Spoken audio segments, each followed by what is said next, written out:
Welcome back to the Arts Department, everyone. I'm Autumn Rain Turkel, and this is the DL on Arts, our sometimes occasional podcast around the issues in art that we're currently thinking about in our professional and personal artistic journeys. This is our ongoing discussion about things like social media and its influence on art and appeal in art and various different artists that influenced us and how they operate and so on and so forth. Anyway,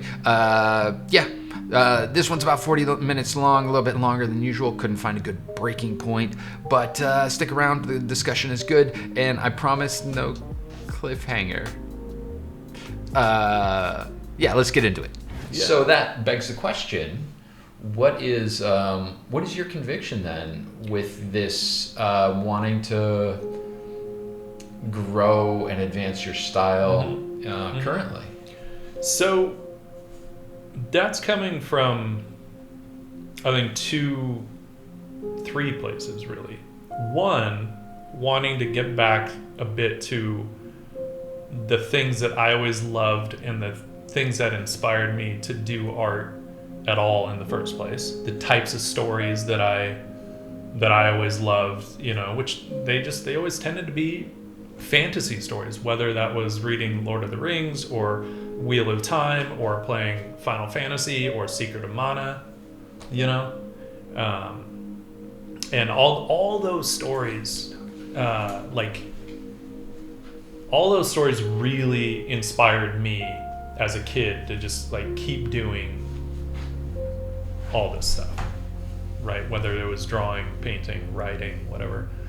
So there's that factor, wanting to get back to that stuff. There's the aspect of, I always hated that fantasy art was just thrown into the illustration genre, into the illustration corner, and viewed as trite, no matter how beautifully painted it was, right? Because we can point to any number of, not classical paintings in the classical genre sense, but paintings. For me, the best painting was done in the 1800s and early 1900s, if we're not talking modern, right? That's where the highest level, we were talking Alma-Tadema, Waterhouse, Mucha, the Brandywine School, all that stuff, right? Yeah, very high quality. So that, it always bothered me that no matter how well painted something was, if it was fantasy, it was viewed as less than, right? And so even knowing that's still the case in a lot of ways. Now, luckily, we have a lot of, very wealthy nerds nowadays, for all intents and purposes, that love that shit, that don't view it as trite, that are willing to spend money on a painting like that. Yeah. I don't know where they are. I'm not in contact with them, but who knows? Maybe. If you're a wealthy maybe nerd, one day. Look for Daniel's link, give him a contact. He will paint you a painting that is beautiful. With boobies. And dragons. And dragons. I'm working on that right now, actually. There you go. Well, a booby. She's in profile. Is she Greek? She's kind of dressed very inspired by Waterhouse style stuff. So she has some drapery kind of, yeah.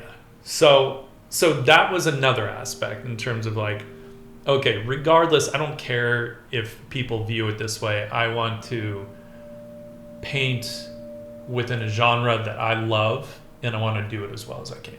Right. And then the third aspect being that when I push myself in my personal art, it reflects in my professional art. Yeah. Right. And that's where I know, we've talked about how, the purpose of fine art, if we separate that, right, from representational art, the purpose of fine art is to push the boundaries of what we know and accept as art, right? And so that's where you get whatever bananas duct taped to walls and crucifixes and buckets of urine and all that stupid shit. What?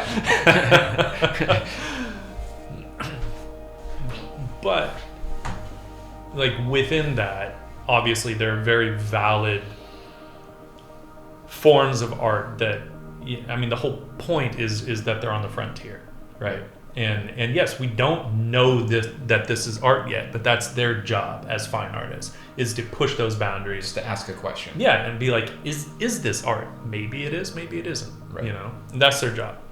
But then we get into the representational art, whether that's gallery work or illustration work or whatever, and the job of those artists is to kind of push what we already know as art, right? So we know that oil painting portraits are art, but you constantly get artists that are sort of pushing those boundaries and finding ways to get new qualities elevate them. I mean, I don't necessarily want to say elevate though, because where do you go from sergeant? You know, it's not. I wouldn't say it's elevating, but it is. It's changing it. It's pushing the boundaries of what we assume that medium can do. Right. You know. Right. So I don't want to say elevate, because I really see that as bettering. You know, growing more sophisticated with whatever it is you're doing. Right. But I mean, yeah, in some ways, yes, I think people have pushed beyond Sargent, and I don't always want to hold him up as like the end all be all, because otherwise, like, we might as well just give up now. If that's what we say is the best and is still the best, then we might as well be like, all right, well then everyone stop painting, because the best has already been done. Right. So, you know. Well, I think that's what I mean by elevate. Right. Like, there's always going to be room to express in new ways. Yeah. With the medium. Yeah. Right. And I think Hollis Dunlap does that really well. Oof, yeah. You know, like, I really do feel like he, especially if you look at some of his earlier work, you can see a lot of, there is obviously some Sargent influence, but he does take it further, pushing the colors, and which is interesting because he tends to work with a fairly limited palette. Yeah. And for a long time, the warmest color he had on his palette was burnt sienna. He didn't have an actual red on his palette, and you wouldn't know it. You wouldn't think about it when you looked at some of his earlier work. Just because of the juxtaposition on the canvas. Yeah, and just like the mileage he can get out of a single color was pretty awesome. I've got like 20 colors around my palette. I don't know how to do this stuff. It's always get into painting sometimes, especially if I haven't painted in a while, and I'm like, what am I? Whoa. Yeah. It's just no, totally. That was one of the reasons I scaled back to a limited palette. Was because then at least, like, even if I've been away from it for a while, it's not daunting. There are only so many choices I can make, and it's really hard to get muddy with a limited palette, because ideally all the colors work. Right. And so no matter what you do, there's harmony. Right. I've really, like, in the paintings that because I was getting back into painting recently, just in that push to better myself, getting back into doing those, and sat down to paint and like mixing stuff up and doing that thing where you mix, you're like, cool, oh yeah, I need to, add a little bit more of this, cut with this, get this, and you look at it, and then you look at this thing right out of the tube, and you're like, really? And you use like 5 colors, 6 to get to burnt sienna, and you're just like, god damn it, seriously? You're like, I just mixed up a really expensive burnt sienna. Man, I could have saved money and time. No, so when we look at fine art, its job is to push the boundaries of what we know as art. I don't know if I want to say representational art, but I don't know how to lump commercial illustration with gallery work. And knowing that it's all representational, that's kind of why I say, Okay. But it could be abstract painting as well, because people have accepted that as art as well. Yeah. but we can also look at that on a smaller scale within ourselves and say that our personal art is sort of our fine art realm. Right. Even though we're not pushing the boundaries of what we know is art, we're pushing our personal boundaries. Right. Right? Whether that's picking up a new medium or using mediums in a new way or approaching new subject matter or approaching a different way of looking at shape design or color design or whatever. Are you going for accurate color or are you going for an edited representation of color, right? Which is kind of the point of the limited palette. Right? No, you're never going to be able to get this particular blue with this palette, but that's not the point. It's like knowing that you're really in a limited palette, you're just shifting temperature and value, right? Yeah. Okay, so I can't get this blue, but what's the coolest I can get? Right. Can I make it look cooler if I put it next to the warmest I can get, right? And so that's where I think then when we push ourselves on a personal level, obviously that's going to ripple out into the professional work, right? Yeah, I actually have found that interestingly with the oil painting actually, that the personal / professional work is pushing into the oil stuff, right? Yeah. So like when I say personal / professional, I mean all of the stuff that I do that's like the streaming, everything that is stuff. that is audience facing. Yeah. Right. Yeah. So because the oil painting for me, yeah, is personal. Yeah. It is not audience facing unless you've been to my house, in Right. which case you see them on the walls because that's a storage space. Yeah. Yeah. So I found that those have informed my color choices, design choices, Yeah. and ideas. Mm-hmm. Not necessarily themes, but ideas surrounding what I'm doing. Yeah. Because there's the limits to what I can do that is front facing. So when I do my personal work, it's more raw. Like I'm like, there's a mark. Mm-hmm. That's the mark. It's gonna live there. Yeah. And if I have to come back and paint into that form again, that's okay, but some of that mark is going to live there still. Yeah. Whereas if I did that in Photoshop or on a poster, Yeah. people would be like, what is this? Why is this here? Is it done? Yeah. Is this supposed you think you left Yeah. an artifact Yeah. in there? Can you fix this? Yeah. No, I can't. Yeah. I was like, I painted into that form on Yeah. purpose. Yeah. Right? No, I mean, and that's a big difference, right, with our work, with our commercial work, our stuff we do for our jobs. There's a right and a wrong, right? Like you can fuck it up, and because we have to get into obviously talent approval, and like our likeness might be off, in which case we have to fix it, right? And at least with our personal work, we're our own art directors. And it's not to say that there is no right and wrong, but some of that gets a little more lenient in favor of something a little more artistic.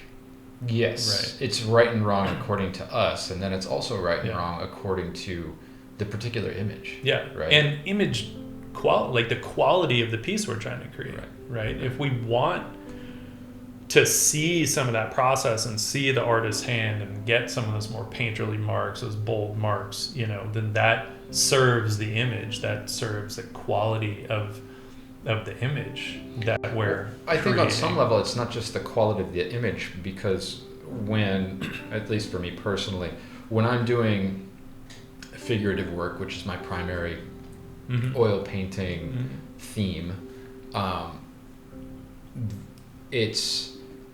there are very specific aesthetic and compositional and brush mark choices that are conveying not just all of the design elements and everything, but there is a narrative based around emotion that I'm Yeah. trying to inject into that Yeah. stuff, right? Yeah. So there's a very specific kind of mark that did this thing that led you back into another piece, and is supposed to give you a sense of tension or a sense of sensuality or relief or these different feelings that I want you to feel when you're looking at just a figure on a panel. Yeah. Right?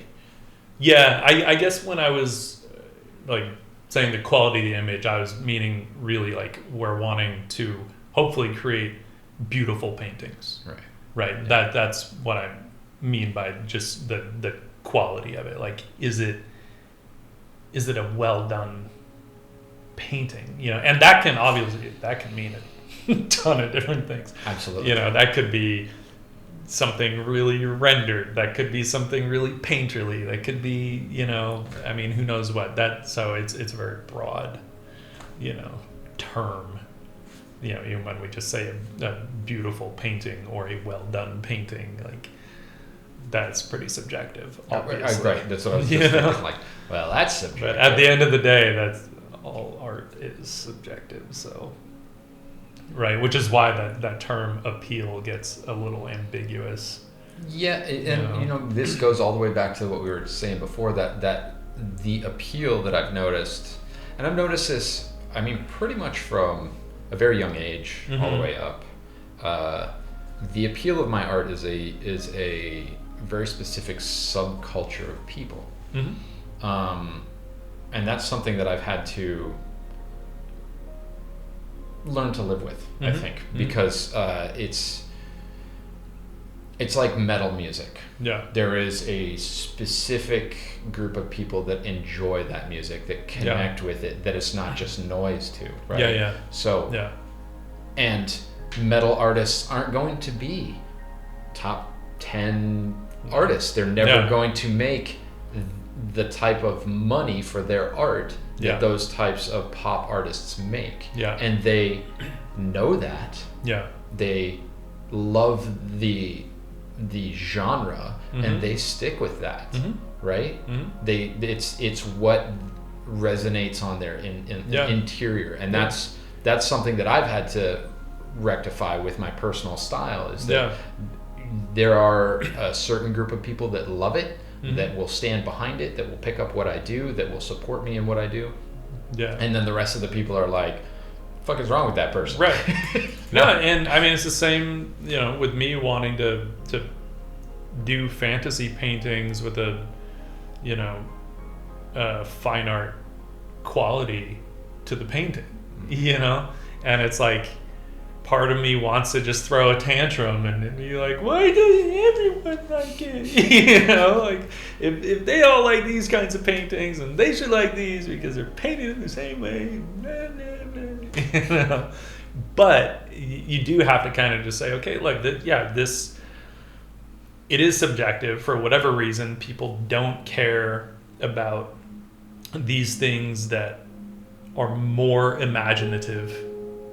Right, they prefer something that is more representational and kind of like down to earth. Right, they because that's something that maybe they can relate to, or maybe they can't relate to some of this other stuff, or they don't understand, they don't have a way into it, and, and that's fine, but I think.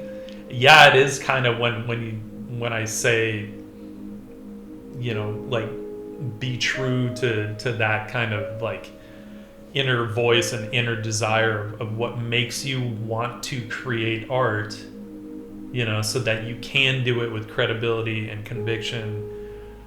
It is also, there's an aspect where you have to kind of accept the fact that it is going to be more of a niche genre. Most likely a niche audience. So I think that being able to do that, and I hate to say this, but it feels like a luxury to me. Oh, hi. Do me a favor, would you? like, subscribe, ring the bell, find all the links from Daniel and I, and support our art and the Patreons and all of the things. There's plenty for you to find. There's artistic resources if you're an artist. There's inspiration. There's anything and everything. Click around down in the About section, and there's fun stuff, I promise. Back to it. Let's go. And it feels like a luxury because we have a career that allows us to maintain our passions in our off hours. Yeah, I mean, sort of. I think if I were to get very specific and specify the way that I'm approaching it in terms of doing these types of oil paintings, definitely a luxury. Because I'm not worried about selling them. Right. Because I haven't run out of storage space yet. But well, but on top of that, you're also not worried about catering to Instagram. Right. Let's say. Because that was and when I that was mentioned Alfie found. before. He was talking about how his paintings were done specifically for YouTube. Yeah. And to make sure that I stayed on it as long as possible. So there was, he fleshed it out in certain ways, and he said, I don't like doing that. When I paint he says, when I paint for myself, I paint very differently. Yeah. And that's, I think it that's what it comes down to. Mm-hmm. It's like, what are you painting for yourself? Yeah. Yeah, because then, you can also get people like Greg Rutkowski, right? Does beautiful digital fantasy paintings, but he also used to be a painter. Like he trained doing a lot of traditional oil painting and stuff. So, and you can see that in his aesthetics with his digital work, right? It's it has that oil approach to it. Yeah. But he does it commercially, right? So it's not just for him, Now I don't know what he paints on his own time, if he shows us what he paints on his own time, or does he have something else that he does, for enjoyment, for fun, that we never see.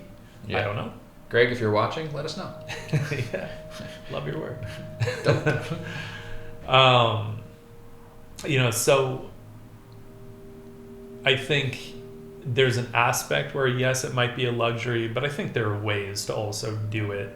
And there's enough outlet, especially if we're talking about the fantasy genre. Well, we could also say the same thing for the sci-fi genre, right? Sure. Because video games, right? Yeah. They all need beautiful art. They all want beautiful art, in some capacity, whether that's for marketing, whether that's for some concept design. And I think that's why we see so many of these artists go into concept design in some way. Yeah. And granted, at the end of the day, that's not the same as following your own inner voice, because you're still doing it for a client. Right. You're still going to have to edit it according to what they want or don't want. Right. There's still somebody looking over your shoulder telling you what is good and bad about your art. Yeah. Rather than you looking over your shoulder and saying what's good and bad. At least what's right and wrong. Right. May not be good or bad necessarily. Especially when you're talking about like a high level artist. Sure. But they will still, like, regardless of your aesthetics, they might be like, no, I want this kind of a thing. And, right. So it's still not really, it's not doing it for yourself. Right. That's the point. Right. Even when it's solidly within a subject matter that you love, it's still not the same as doing it for yourself. It'll still sometimes take twice as long because there are weird little revisions and specific details that you have to hit and make it work that might be a little bit out of your normal aesthetics. And I've gotten to do some things where at first glance it's like, dude, this is like right in my wheelhouse, and then you start looking at it and you're like, well, except that if I was really designing this, I would have done it differently. Right. Right. Like they wanted me to look at this artist and sort of, make it, have their vibe, and yet they're giving me whatever, a composition or something that this artist never would have done. Yeah. Yeah. You know? Yeah. And so it's interesting how that happens. At first you're like, yeah, dude, this. It goes back that I mean to expound on that a little bit. When we were working on every Simpsons ever. Yeah. And the art directors kept giving us comps that were from the front. Mm-hmm. Nobody ever draws the Simpsons from the front. Yeah. That's because they don't have that. Yeah. The silhouette. Even when they're turning, they go from here to here. Yeah. they're Yeah. never. I know because I lived with a Simpsons animator. Yeah. But it's definitely like, and trying to describe that difference, like you can't present this character like this because it's not that character. Yeah. And it's so rare to ever see that character in that pose that nobody is going to recognize it. It's not going to be iconic. You won't be doing it. You'll be doing it a disservice to try. Yeah. But still had to draw it. Yeah. Because that's the client. Yeah. So I guess what are some of the techniques? Like what is it that you're using to push yourself into this new I guess style? Is it you're looking to change your style up? I mean, or are you looking to broaden your library? A little bit. I'm looking to I think when it comes down to it, I'm looking to make what I do more sophisticated than it has been, right? And that can, in a sense, some of that, because currently right now I'm pushing that through oil painting. So some of that is really just getting more process intensive than I was in the past. In the past, I loved doing the alla prima kind of approach so much that I would do small paintings, or I would really just finish out as I went, right? So I might only tackle part of a painting in one sitting, but that part was done after one sitting, right? Yeah. So I didn't get into glazing that much and use what I think the strengths of oil painting are, which is really that layering, giving the light multiple layers to scatter within, to play within, and get some of the luminosity and stuff that you can get in oils that you can't really get in some of the other mediums. Yeah. Right. And so there's that aspect where I'm getting more process intensive, but it's also really studying past paintings that I love, and studying the kind of color play that they would use, studying the palettes. Again, going back to the limited palette, I feel really elevated my ability to use color because it elevated my understanding of color. When I had to go back and say, okay, I'm just using, like, basically I was using at first transparent brown and transparent red iron oxides, titanium white, and olive green, right? And that was it. The brown and red iron oxide, they're made from the same pigment, so I could still argue that it's monochromatic. Just one is a bit more brown and one is more red. But it's literally, you look at the ingredients, it's the exact same pigment. You know, it's just, I think, either done in a different concentration or just treated in a little different way. And then the olive green was just to desaturate stuff. So I didn't have any actual green. Like, there was never a point where I would start with the olive green and add a little bit of the brown or red. Okay. Right. It always started brown or red. Yeah, and then a little bit of olive green to desaturate it. Right. So I was treating it as a monochrome painting, but then seeing how far I could stretch those to get a sort of a sense of that there could maybe be color. Right. Because at the end of the day, if I put the brown iron oxide next to the red iron oxide that had a little bit of white in it, I could make that look like skin tone because it was more red than the brown was, right? So it still had this sort of skin tone. It's almost like a transparent burnt sienna is really like what that color is. And that's why I switched from burnt umber and burnt sienna to transparent brown and transparent red iron oxides, because they're transparent. Okay. And I like to use transparent colors and just use white for opacity where I need it, because I always had the tendency to make my shadows very opaque by the end, even though I had every intention of keeping them more transparent. It never worked out that way. It still often doesn't, but I'm much more aware of it, and I feel like I have a lot more control over that. It's like, oh, the shadows are cool. It's like really opaque or transparent. There's some neat stuff there. Yeah. Paint it over. And then, by the end, you're just like, God damn.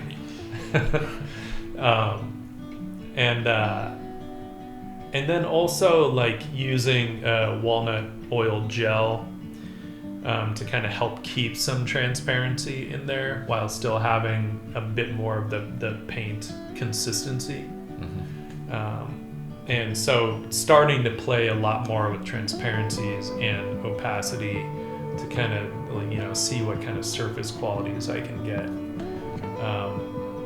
But there's a lot of really studying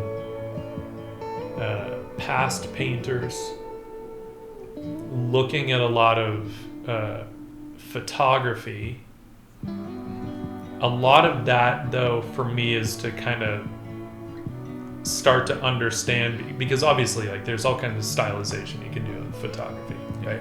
But there's certain things they don't tend to stylize, right? And a lot of that is going to be the like the shadow shapes and stuff, right? They will design them with the lighting as much as they need to, but they're not going to stylize them that much. Like, they're not going to go back in and like paint a different shadow shape in, right? But if I can look at photography next to painting and see the differences in how those shadows are treated, and then have a better understanding of what makes the design, the value structure in this painting so strong, right? Yeah. And then on top of that, also pushing into lighting scenarios I typically wouldn't have painted before, right? I was always so into dramatic lighting and dramatic cast shadows and stuff.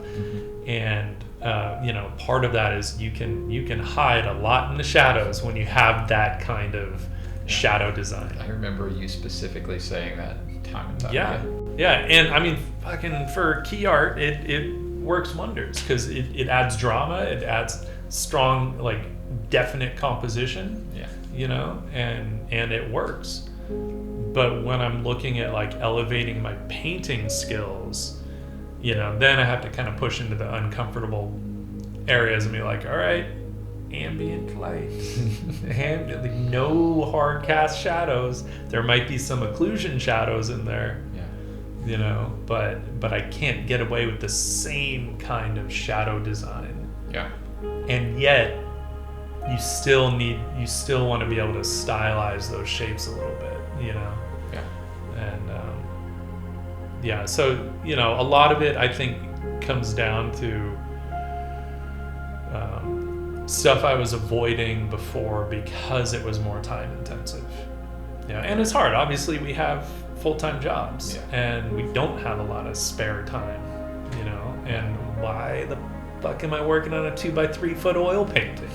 I have like no time to do it, but that's okay because I can chip away at it. Right. And that's another thing I'm not comfortable doing. I don't like doing that. And I always hated just chipping away at a piece because I felt like, well, it's going to change then from beginning to end, because if I had to stretch it over 2 months and I'm doing a bunch of art in those 2 months, things are going to change, Yeah. But there's no other way I'm going to get something that size done. So Right. So I have to kind of now pick and choose my battles and say what's most important to me. Right. You know, what are the goals that I want to achieve? Do I want to do these larger, more involved paintings? And if that's important to me, well, then I got to be okay with, you know, being pretty sporadic. Setting it down and coming back to it. Yeah. That's something that I've done for years. Yeah. Right. And mainly because the format that I love is that long, I mean, ultra wide essentially. Yeah. Right.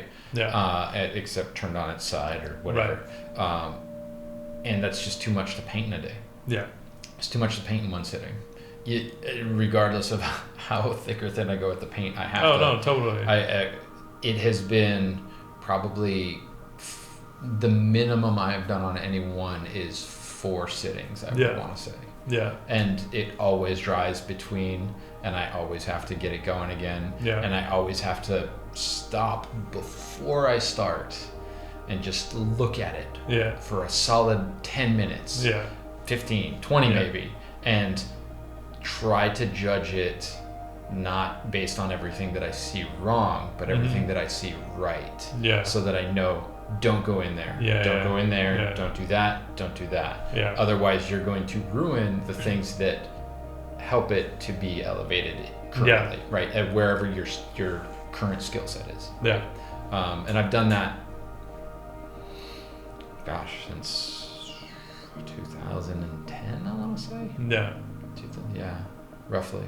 Yeah. I mean, the stuff from back then is not all that great, but that's you know, that's the case. We're here to continue to improve the things that we find appealing and the stuff that gives us the energy to keep coming back to those things, right? Yeah. And sometimes I will set them down and not pick them up for a long time. Yeah. I have a painting in there which I just started working on again after, I want to say 2 years. Just because of timing, because of COVID, because of everything. But I had it at my old place. Yeah.